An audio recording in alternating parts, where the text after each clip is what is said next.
Hello, my name is Mark Gibson, and you're listening to the podcast version of the Teagasc Signpost Series, a weekly webinar that promotes and examines sustainability in Irish farming.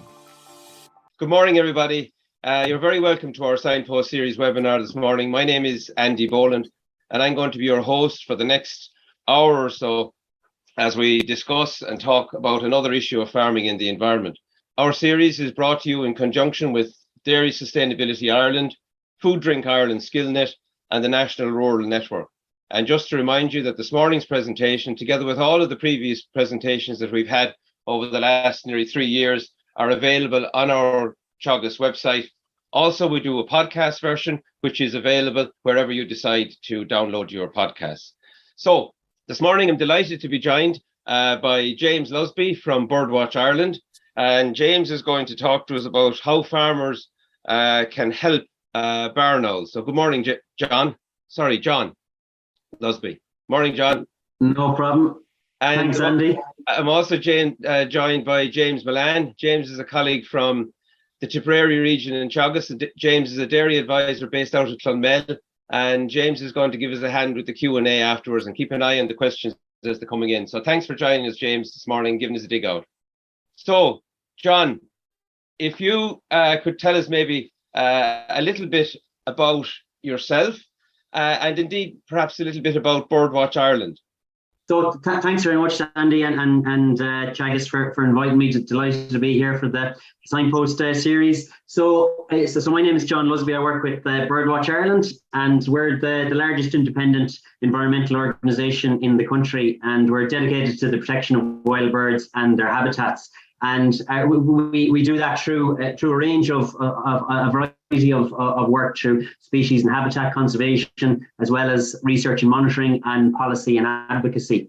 And what I'm going to be talking about today, I think, kind of spans across all those areas, and we're going to focus on barn owls. And I'm going to talk a little bit about the work that we have done, what we've learned about barn owls. I've been working on barn owls for almost 15 years now. So quite a stretch, and over that time we really have increased our understanding of barn owl populations in this country, but also as well what they require from a conservation perspective.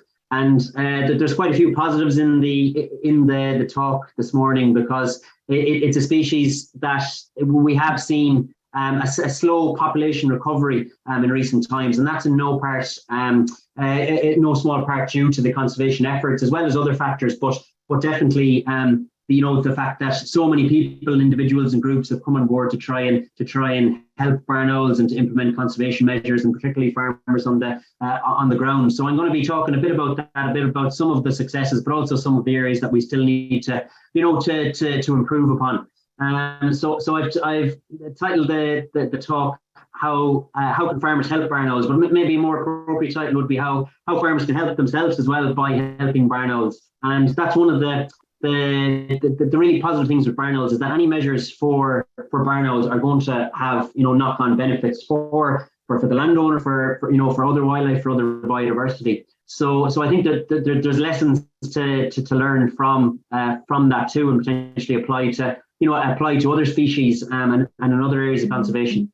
So this is the bird that all the trouble is about, that all the interest is in, and I'm going to give a brief introduction to the bird. I'm sure a lot of you are familiar with barn owls already, but just to give you a bit of background on the species. So this is mostly, if you're looking up to catch a glimpse of a barn owl, is mostly the view you get just from beneath, and to see this beautiful ghostly white bird. Very, very, and Irish barn owls are particularly white, particularly pale. So absolutely magnificent birds, as you can see, quite rare to see, because obviously they're nocturnal. They only come out at night, so it's often a quick glimpse. Often as it flies across the road, just you catch a glimpse of it in the car headlights. But one of the things, if you do get a look at the barn owls, one of the things that is quite obvious immediately is the fact that they are a predatory bird. They're just by looking at them, they're designed for hunting, for catching their prey, catching small mammals. And there's a few really interesting adaptations that you see with barn owls. Obviously, the very the long legs, sharp talons. That's helps diving into deep grass, deep vegetation to catch their prey, which is mostly small mammals, which I'll talk about. That they also have a really interesting adaptation of barn owls. They also have almost completely silent flight, and their wings are specially adapted to reduce the wind flow and the noise when they are flying. And that's obviously really useful because that means then that they're not making a lot of noise when they're flying which would disturb the prey that they're looking for, but also as well that they're not making a lot of noise, which means they can focus on listening for their prey. And that's actually their main hunting tool, is that they got very, very acute hearing, and that's helped by this characteristic facial disc that they have, which looks beautiful, but it also serves a purpose, almost like a satellite dish, which helps funnel the sounds towards their ears, which are just tucked behind that facial disc, and very, very large ears. You obviously can't see them; they're tucked behind the feathers, but very, very large ears for the size of the bird, and really, really incredible hearing. And that's mostly how they find and locate their prey. And this is mostly what they're feeding on. And obviously, barn owls as well, being a predatory species, being a top predator, they fill a really important role within the environment. They help to keep the likes of rodent populations in check, but also as well it means that because they're a top predator, we can learn an awful lot about the health of the countryside by how barn owls are faring by studying barn owls.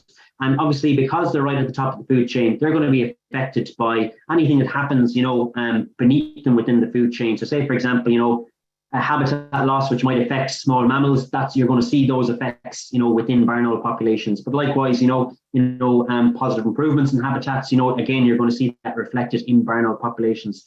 And we've learned a huge amount, not only about barn owls, but about, the wider environment through the work that we've carried out on barn owls, and I'll hopefully capture a little bit about that. But as well as that, there's a whole range of reasons why barn owls are important, and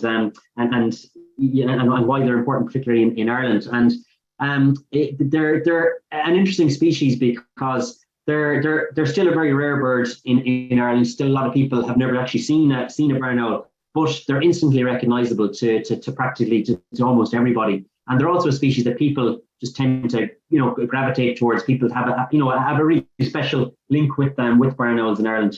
And there's probably a few reasons for that. And one of those is that they're so closely linked to our mythology, our folklore. They're one of the reasons behind the legend of the Banshee, this lady that comes out at night and screams and foretells death in the family. And you can imagine why, when you hear the barn owl screech and scream, quite eerie sounds. So imagine hearing that in the dead of night and not knowing what's behind it or what's responsible. So that's an adult, that's a screech. And then this sound that I'm going to play, this is if any of you have heard this is a really magical sound to hear in the summer months, because this is the young barn owls. And a lot of people think, associate the sound of an owl with, the twit through, but that's not at all what a barn owl sounds like. And this is called, that I'm going to play, this is what we call snoring. It sounds like snoring or hissing, which is the call of young barn owls. So if you hear this sound, that there's young in the nest, that birds are doing well.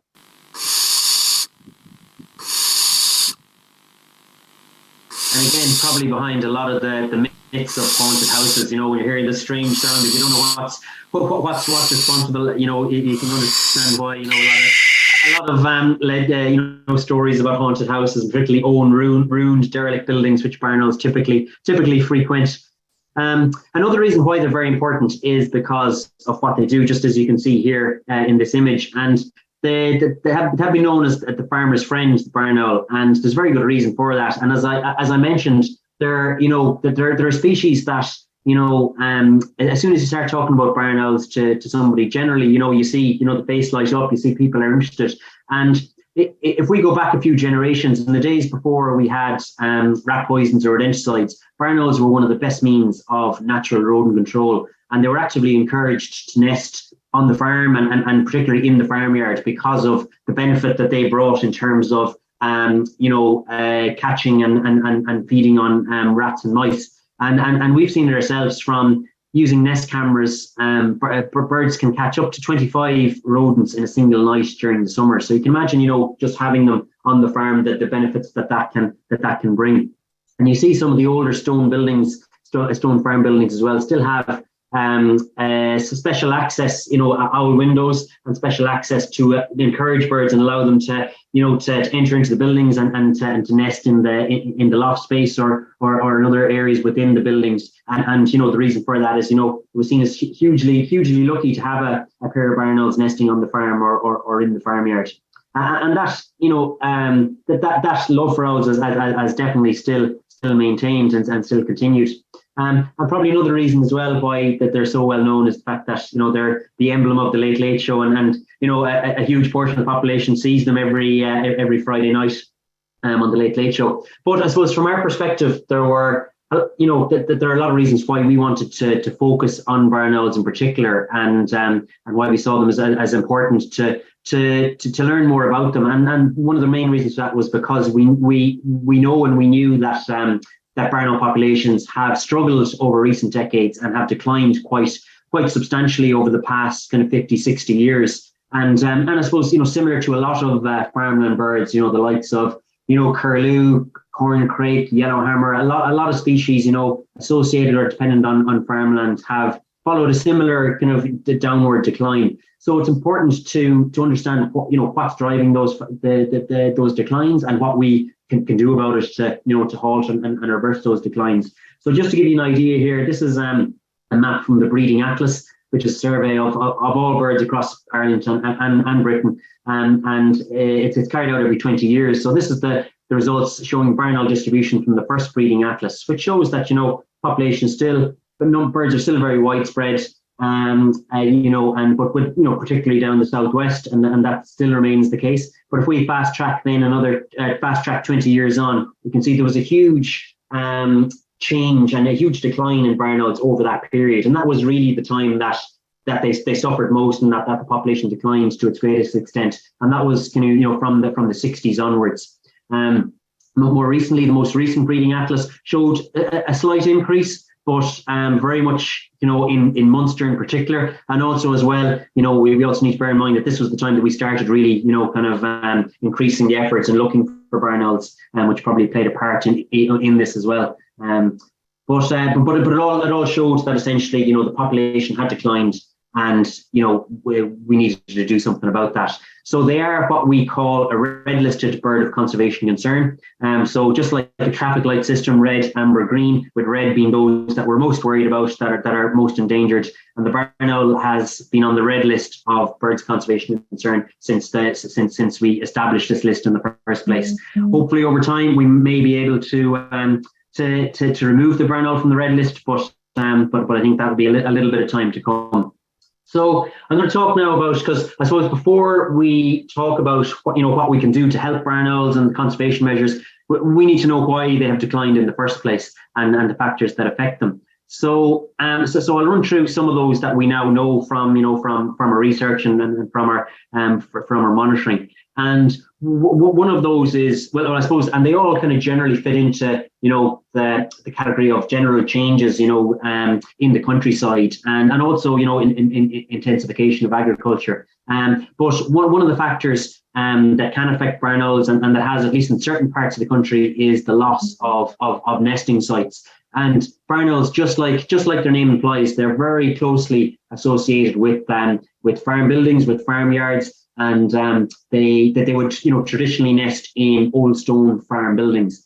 So as we lose those types of buildings in the countryside, and as they're replaced by more modern buildings with less nesting opportunities in them, that can affect barn owls in terms of reducing the nest sites that are available to them. Now, the good thing about that is that this is something that's quite easy to address by providing purpose-built nest boxes, and it's something that we've had and through loads of farmers that have taken these measures, provided nest boxes themselves. It's really starting to show benefit, which I'll talk about shortly.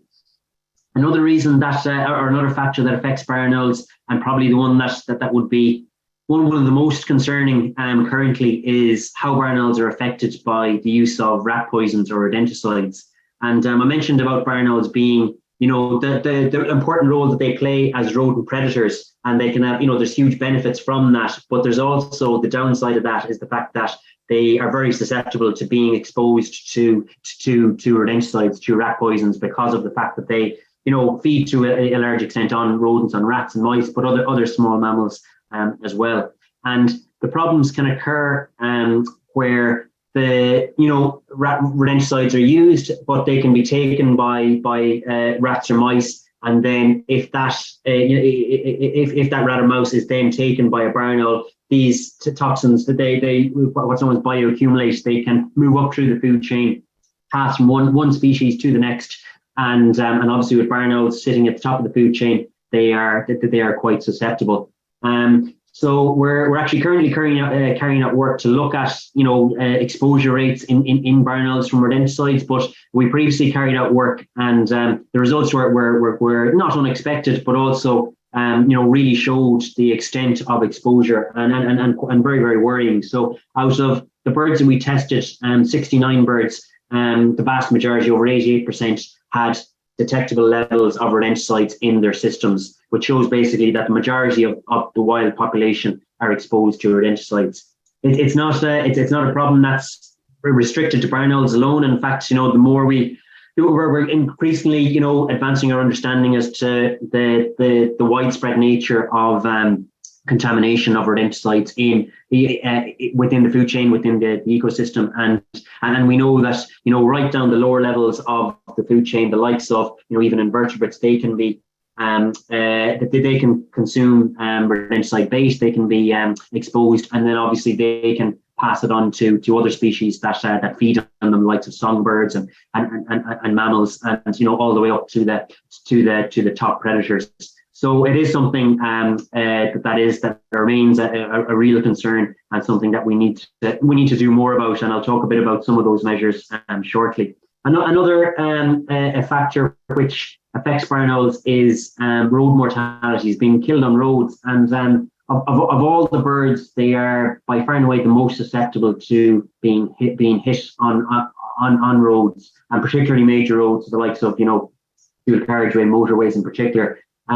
And we've learned, and we've carried out a lot of research in this area, and we've learned that one of the reasons for that is because they're actually attracted to hunt along along the roadside verges. And this might seem, it's somewhat separate in relation to farming and land management, but it actually is very closely linked, because obviously the birds are attracted to these two roadside verges for a reason, and that's because they provide really the habitat for small mammals. They're full of these small mammals like greater white-leafed shrew and wood mouse and bankfoal, and that's probably a reflection as well of the wider landscape and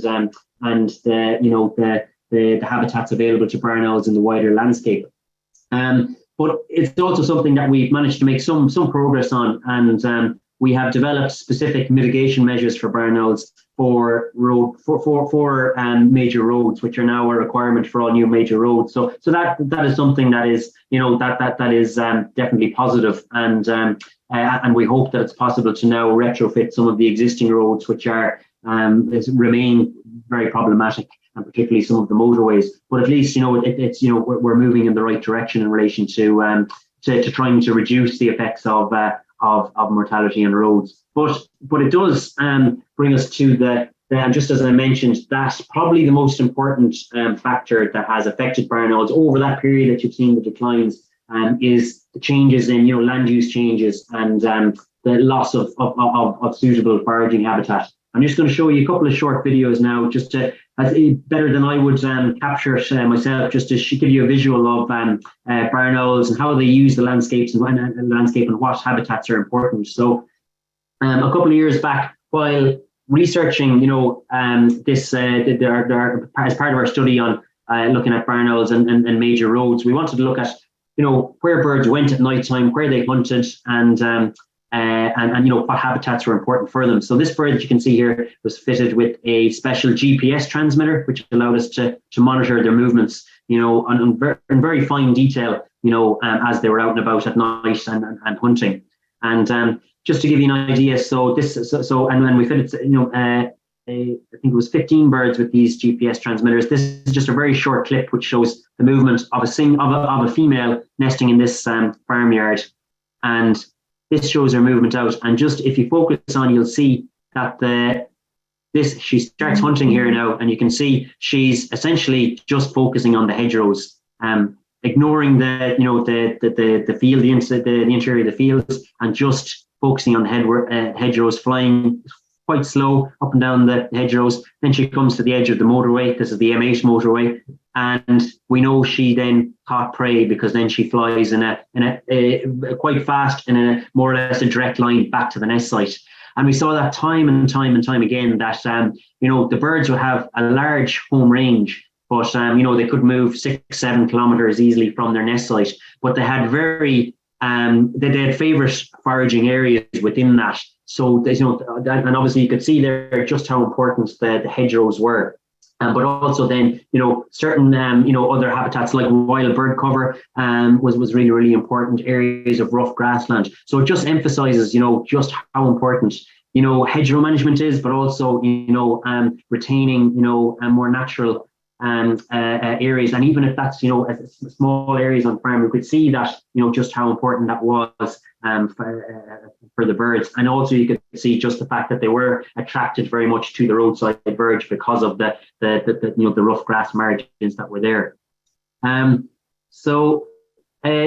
as I say, so there are some of the factors that are affecting barn owls. But in general, what we are seeing, and it's fantastic to see, is a slow population recovery. And we're seeing, barn owls returning to areas that they haven't been for in some cases, several decades. And that's really, really positive. And so you can see the map here. It does. These are all the barn owl nest sites. So close to 700 that we have recorded through our monitoring over the years. And you can see there's a very much a bias towards the southwest, towards Munster, and that's still and even when the population was had declined quite significantly, Munster really, and you're talking kind of Cork, Kerry, Limerick, Tipperary in particular, that remains the stronghold for barn owls, and it still does. But it's great to see that birds are starting to increase elsewhere and move kind of starting to a slow but steady increase kind of further north and east. They're also a species that we rely heavily on in relation to citizen science. So people reporting information to us. So farmers and local community groups where they see a barn owl, repeating that back to us, and that really helps us understand where birds are, the distribution of the population, and build up a picture as to how they're faring in different parts of the country, and where we might need to to invest further conservation effort. So just to give you an idea of the types of places, the types of nest sites that they use. Still very much barn owls are still really associated and really dependent on old ruined stone structures such as this, and these are still the some of the most common nest sites for barn owls. And I would say not only barn owls, but important for a huge range of other species like kestrels and swifts and the species of bat and peregrine falcon, and a huge range of other wildlife. So a really, really important part of our countryside. But for barn owls, one of the most important nest sites. But also as well, farmhouses, abandoned farmhouses, and farm buildings are hugely important. And once there's a suitable nest site within these types of buildings, then they'll use a whole different range of nest sites within these buildings. So such as in the chimneys, or this is one here that we filmed barn owls at fairly recently. This is an old water tank in the roof space that is obviously dried out, and the birds have made a very comfortable home there. So this is 2 chicks in the old water tank in this farmhouse.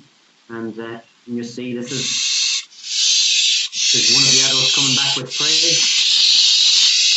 It tends to reach fever pitch when the adults go back. But an important sound to remember, if you do hear it on the farm, or if you do hear it close by, then hopefully you'll know what's making it. But as well as buildings, birds will also use mature trees with hollow cavities, and where there are these nesting opportunities, then brown owls will happily move into to tree nests as well. But probably most relevant in terms of conservation measures is as nest sites is these nest boxes. Now this is quite an elaborate nest box, obviously on a pole, but they can be really simple in terms of their design and in terms of their placement. And we've had it's been a huge success with providing nest boxes for barn owls. We have done it ourselves to a large extent, but also like a huge number of farmers themselves have put up nest boxes, and we're seeing every year we see an increase in terms of the number of pairs of barn owl pairs that use nest boxes. Last year, and I think we're well over 150 pairs now using nest boxes, which is amazing. I remember when I started working on barn owls, there was 2 barn owl nest boxes that were used in the whole country that we knew of. Whereas now it's completely different, and it's increasing every year. And it's such a simple but such an important measure to undertake, and can have real benefits.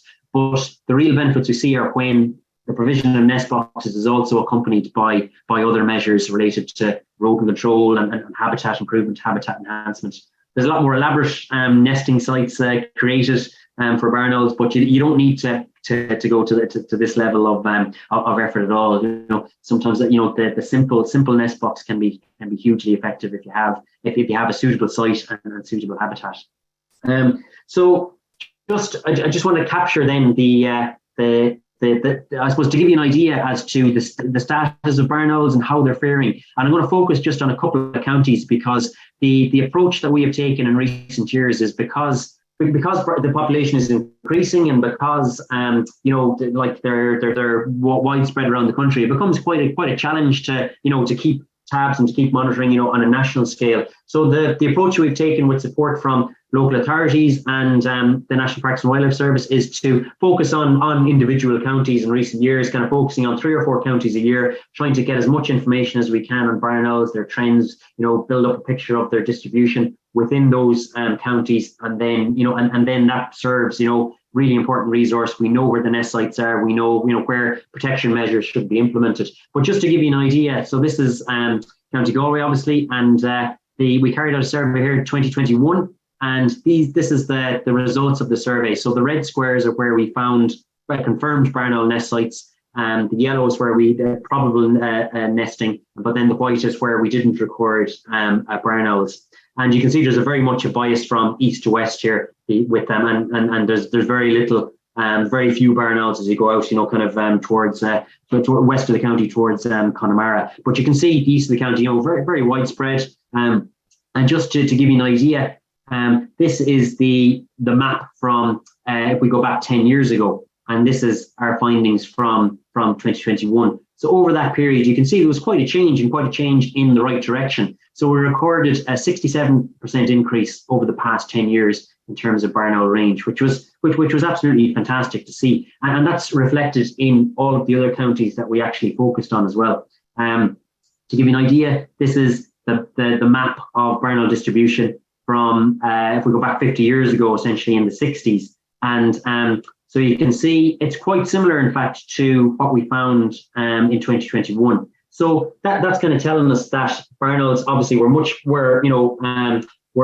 widespread and were more abundant going back 50, 60 years ago, and then obviously experienced quite a dramatic decline from the 60s onwards. But now we're starting to see that slow recovery that I mentioned, and it's fantastic to see, because obviously there's a lot of species that are moving in the other direction, and their status is getting even worse. So to see this slow population recovery with barn owls is hugely positive. Similar situation in Kilkenny, and it was probably even worse here in terms of barn owl numbers going back a few decades ago. But just to give you an idea, this is from 10 years ago to 2021. So a huge change in the right direction that we observed. And that is it's I would say that conservation measures that are implemented by landowners on the ground, by ourselves, they are definitely helping. But there's also other factors, and probably this is probably one of the main ones, is that we think that the arrival of this guy, the greater white-toothed shrew, which I'm sure some of you will be familiar with, and it's spread across the country, seems to be benefiting barn owl populations, and they seem to be so it is an invasive species, an invasive small mammal. It was accidentally introduced to Ireland, initially discovered in Tipperary back in 2008, but has since spreading very, very quickly throughout the country. And barn owls absolutely love these. They feed to a great extent on them where they occur. And we are seeing that as the greater white-toothed shrew expands its range, we're seeing, the fortunes of barn owls change in these areas as well. And, where the greater white-toothed shrew still hasn't reached, we're not seeing much change in barn owl numbers, still occurring in very, very, very low numbers.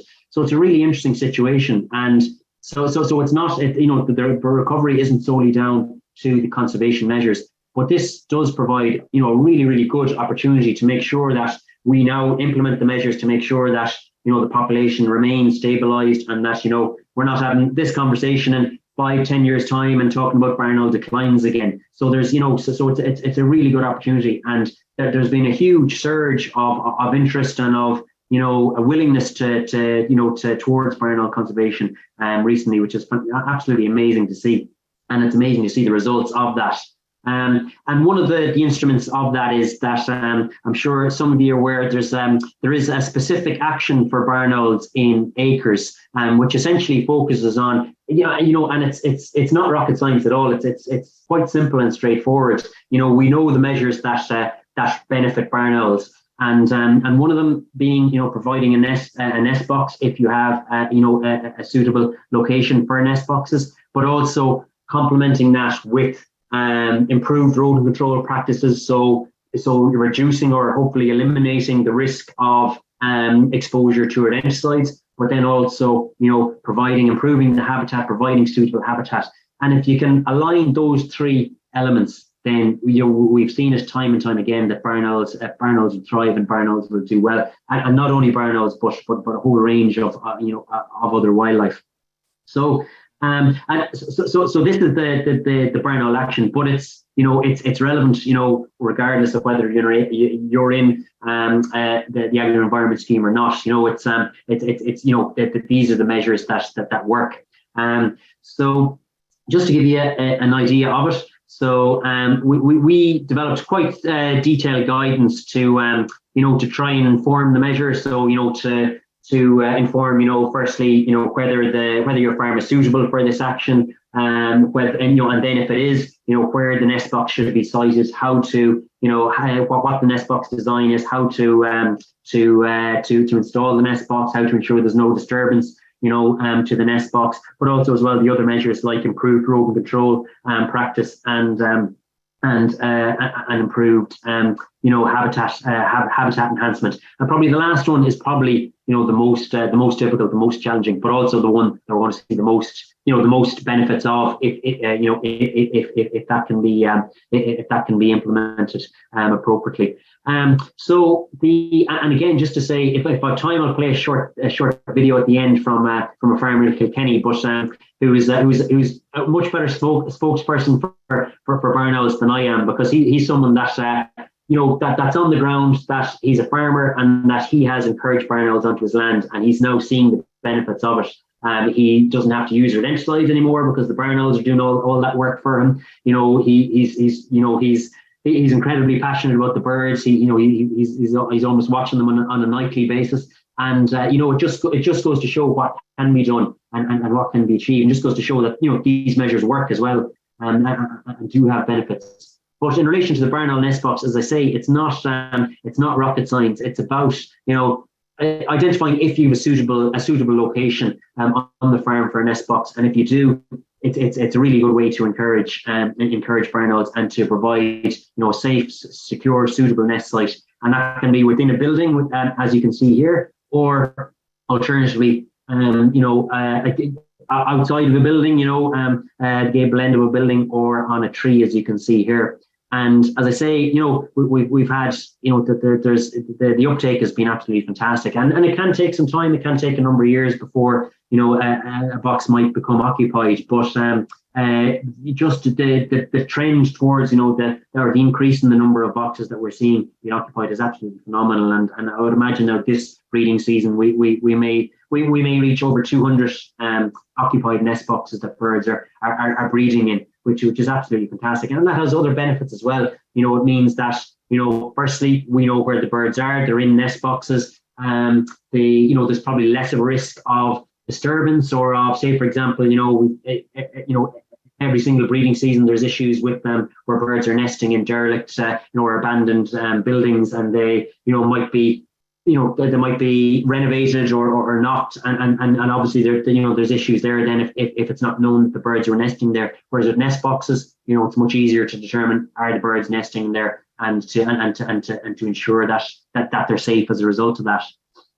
And then the changes to rodent control, and this is such an important area, and one that, you know, one that will have, you know, such wider benefits, not just not only barn owls, but and I would say there's the campaign for responsible rodenticide use has really good. You've probably seen it, you know, and there's literature and guidance has been sent around to I think all farmers in the country, but that there is really good guidance in terms of, you know, the measures to take to improve rodent control, and then obviously habitat management and you know, habitat improvement, you know, leaving space for wildlife, and that can be, you know, hedgerow management, leaving the, you know, the wide verges. It can be, you know, we've seen as well some of the measures like wild bird cover, or I think winter bird food, as I think the name has changed to, is really valuable habitat for barn owls and for other predators. So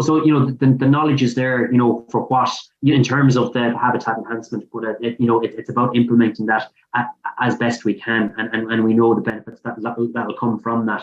And I'm not sure, Andy, how I'm doing for time there. Are we? Yeah, we're maybe another few minutes. There's a huge number of questions coming in, John, and I would just like try and get through them. So I might just play this video then, if that's okay. It's just a few minutes, and then I'll keep quiet. We put up a box there just beside the last year's nest, and moved out of that tree into the new box that we made. So it was great to see him going into the new box, but we weren't sure for a long time. And then I used to come out in the mornings here, and I would find a pellet on the ground, a little pellet that the bird would regurgitate, and I knew they were feeding and everything was going well then at that stage. So it was, we had him back, that was fantastic, so it was.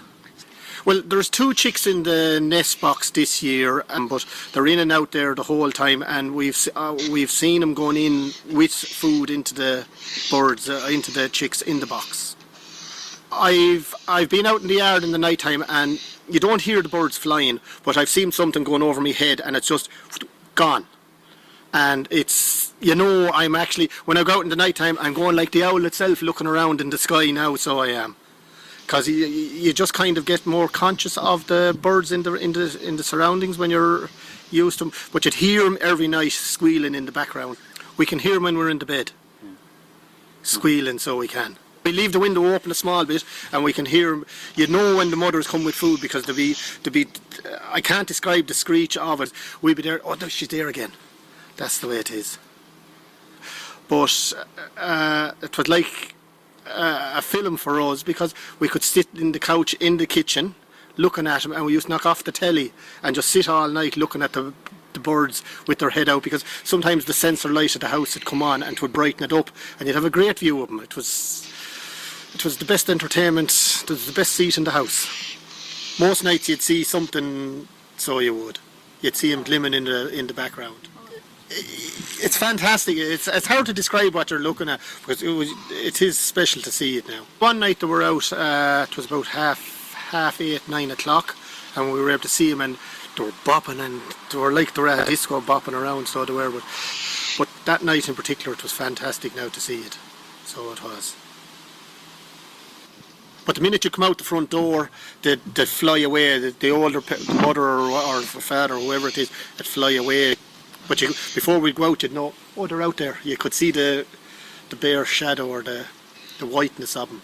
It was fascinating that they came so near, and like we were in and out the whole time, and they never minded us. And I was in the winter time, I'd be walking in and out, or during the springtime, and they never minded me at all. The head would be twisting sometimes when they'd be looking out at you, but I think they got climatised to us as we did to them. So it is.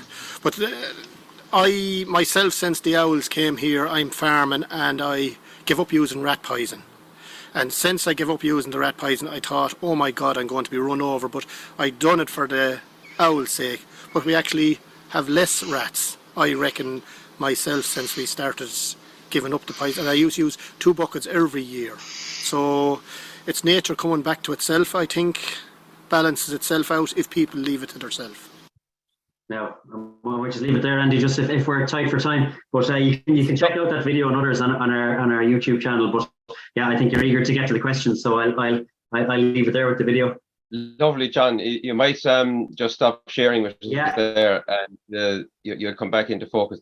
John, thank you so much for that presentation. I mean, I don't know whether it was the bush telegraph or the owls that were moving, but it's one of our few webinars where the numbers that are watching have actually constantly increased right up. So there was obviously someone saying there's something good going on, and we've had a lot of comments in I don't know whether you'll be cursing us or giving out to us after this, but there's an awful lot of people want to make contact with you, looking for clips of videos and all the rest of it. So we'll pull all those together, and we'll send you a full list of the Q&A, because we're not going to get through the amount of questions that sure, we have. no, of course, yeah. But just one thing, but while James is looking through some of the questions, rodent control, which is obviously key to the life of the owl.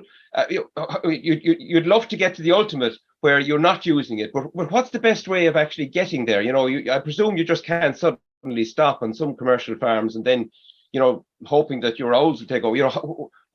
Is there a good plan, simple plan that people could follow to get from A to B? There is, yeah, and there's very good guidance, as I said, on the campaign for responsible rodenticide use about how to improve rodent control practices. But I suppose to be honest with you, it's you captured it well there. It's about making that transition from I think a lot of people are just used to using rodenticides, and one of the issues with rodenticides is that they are easy to use. They can be effective in terms of controlling rats and mice. But it's moving towards kind of reducing the need to use them in the first place, and then that can take changes around the farmyard to reduce the suitability for rats and mice in terms of storing foodstuffs, less food available for rodents, but also then as well taking the measures that maybe require a little bit more work than using rodenticides, but very much reduce the risk to wildlife, and that can be shooting, it can be trapping, and ultimately moving towards a more natural balance of predators doing the work that they should be doing, like barn owls and like other predatory species, that they're controlling the rats and mice. But I think that even if there is even if people are using rodenticides, there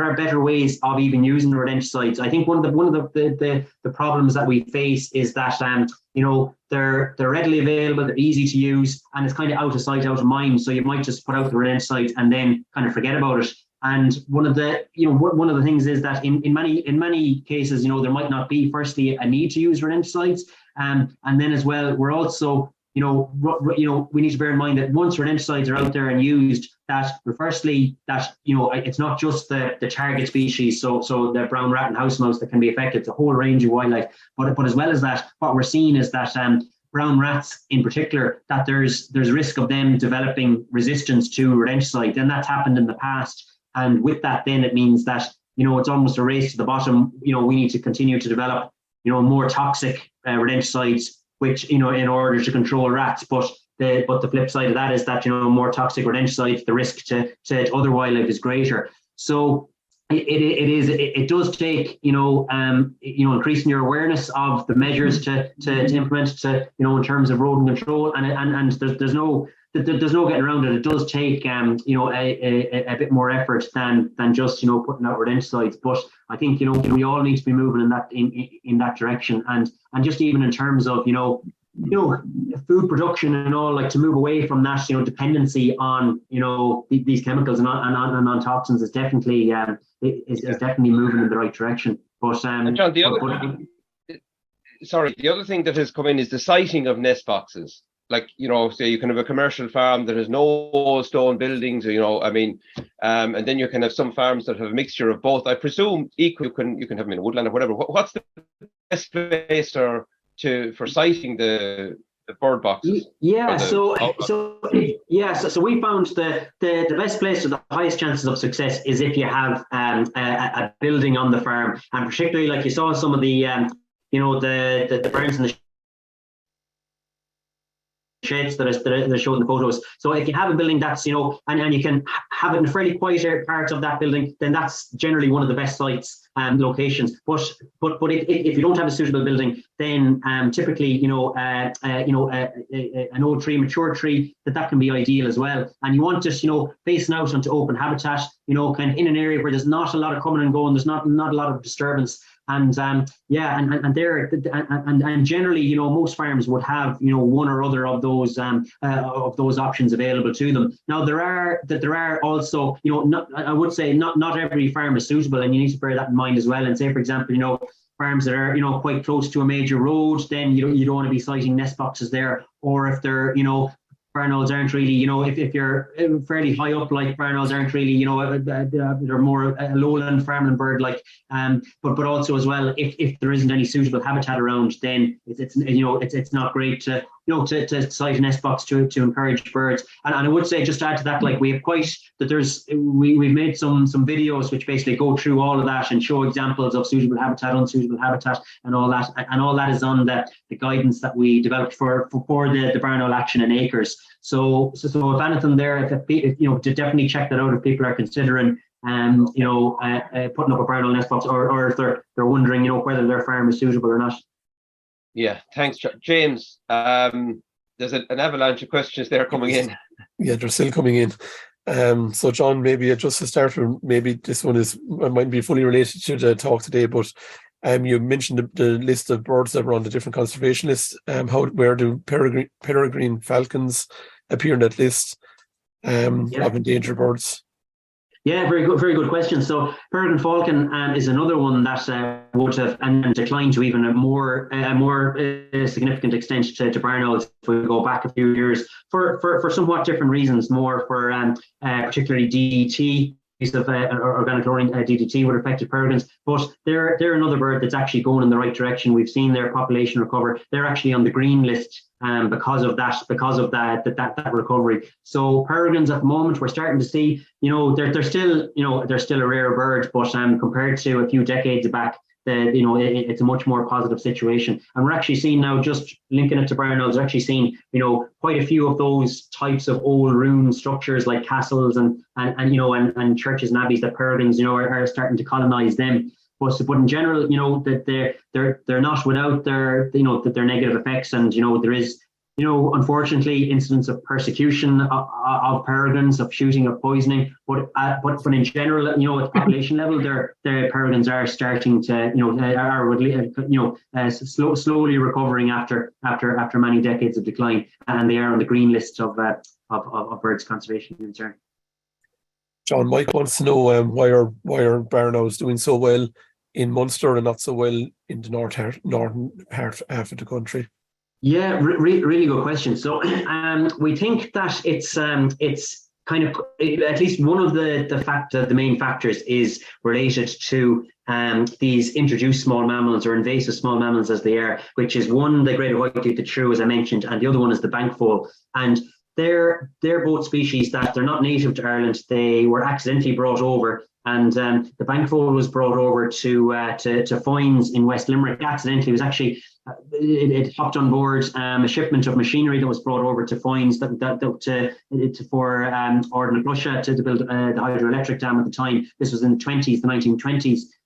But anyways, they established and since then have done very well and have slowly increased their range. Now they're occur throughout Munster and into most of parts of Leinster and Connacht now. But I think that was one of the reasons that Barnolds had an additional prey item in Munster, whereas most of the rest of the country didn't during that period of decline. And then more recently, the greater white-leafed shrew has arrived. And they seem to, both of those seem to be of benefit to Barnolds where they occur, and Barnolds feed in fact, they're the two most common prey items for Barnolds where they occur. So I think that's part of it. Possibly, and we're still learning about this, but possibly linked to that, if you think about it, is that, where Barnolds are feeding on those species, they may be less likely to be exposed to rat poisons or to rodenticides because they're feeding less on brown rat and on house mouse. So it's possibly, related to that as well. But also I'm sure there's other factors like, the foraging habitat availability and, say, so parts of, Kerry, if you can imagine, with smaller field sizes, hedgerow networks compared to, more intensive areas, and that undoubtedly would benefit Barnolds as well. So I think there's a range of factors, but definitely in there is these introduced small mammals, the bankfoal and the greater white-leafed shrew. John, so Alpine, I want to know, will long-eared owls use barn-owl nest boxes also? Not typically, no. Now, it's not to say that they wouldn't, but the long-eared owls and they have a different sort of nesting requirements. So they actually, firstly, neither barn owls nor long-eared owls build nests themselves. So barn owls obviously are a cavity nesting species, and the nests, say, as you saw, like deep down chimneys and room buildings, or in a hollow cavity in a tree, or a purpose-built nest box. Whereas long-eared owls, they actually take over an old stick nest. So say, for example, like a hooded crow, a grey crow, or a magpie would build a nest. They would use it 1 year, and then the long-eared owls would move in the next year, and that they wouldn't build a nest themselves. So they're an open stick nest species. So they typically wouldn't use barn owl nest box. They're not a cavity nesting species like that. But a really interesting species that they're as owls go, they're relatively common, but they're just it's very difficult to know where to see and to know if they're in your area. They very much go under the radar, but a fantastic species as well, the long-eared owl. Okay, so I suppose you've addressed maybe the issue of rodenticides. So there has been a few questions on how do the levels of high levels of rodenticides affect barn owls. John, he's living up north, and he just wants to know, there's not many barn owls in his area, but would it be still worth installing barn owl boxes in that location? He's got grassland, woodlands, plenty of old buildings, and also a lot of mature hedgerows on his farm. So in relation to the rodenticides first, so to be honest with you, we don't have a good knowledge of how rodenticide exposure affects birds, at an individual level. So what we saw, from the birds that we tested was that we could see from the post-mortem and all that a small number of those had died from rodenticide poisoning, but the majority of them were birds that were, killed on roads and that were killed for other reasons than rodenticide poisoning, but nevertheless, it had rodenticides in their systems, and for many at quite high concentrations. But it's very difficult to understand what effect that has on an individual bird. So obviously, it's not good, and you would suspect that it affects their general fitness, their ability to hunt and to breed. But it's we just don't know. It was a very difficult thing to study in a wild population. There was a study carried out recently, and was one of the first to actually link rodenticide exposure in a predatory bird to population declines, and that was over in Scotland in relation to kestrels, and that was published this year. And as I say, is one of the first. So that kind of indicates, that I suppose that the concerns and the risks that exposure to rodenticides in wild birds, the effects that it can have on them and on the population. And we would suspect it's the same with barn owls, but I can't say that we have really definitive information on that. So, and in relation to the nest box up north, yeah. So there's Ulster Wildlife Trust in Northern Ireland who carry out a lot of work on barn owls, but John is dead right. There's very few known pairs in the north, but I would say that the pairs that are there is most of them are in nest boxes.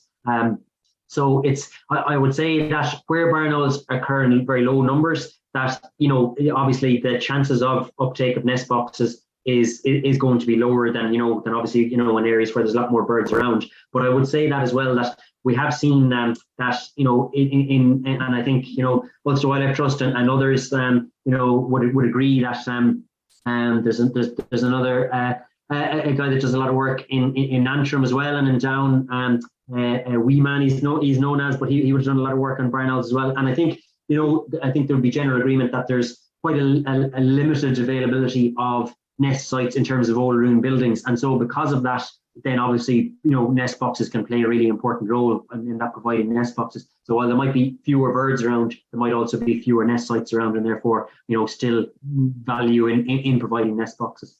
John, just we're getting near 10:30, and just maybe to wrap up, there is a good few comments there on where do you get nest boxes, and actually we've had comments as well from the men's sheds that they are willing and able to make nest boxes. So we'll try and put all of that stuff together and send it on to you, and it might be of some use to you, or even there's a few people there specifically wanting bits and pieces that you might be able to get back to. John, thanks very, very much for that presentation. It was a wonderful presentation with a mix of sound and video. And thanks very much for the effort that you went to put that together. James, thanks for going through all those questions. We didn't get to a fraction of them, and apologies for that, but we will pass all of them on to John. Next week, we're going to be looking at actions for pollinators on farmland. And we're going to have Ruth Wilson from the National Biodiversity Data Centre. So that again should be a very interesting presentation, and I hope as many of you as possible can join us for that. Just really to thank James as well for going through all the questions, and thank Yvonne Maher in the background for putting the show and keeping us all on the straight and narrow. So until next week, I hope you can all join us again. So have a nice and a safe weekend, and hope to see as many of you as possible again next week. So thank you all very much for joining us. Bye-bye. You've been listening to the podcast version of the Teagasc Signpost Series, the weekly webinar that promotes and examines sustainability in Irish farming. Don't forget to join us live every Friday morning for our latest webinar. For more, visit teagasc.ie. And you can also rate, review, and subscribe to the Signpost Series on Apple Podcasts, Spotify, or wherever you get your podcasts from. I'm Mark Gibson, and thanks for listening.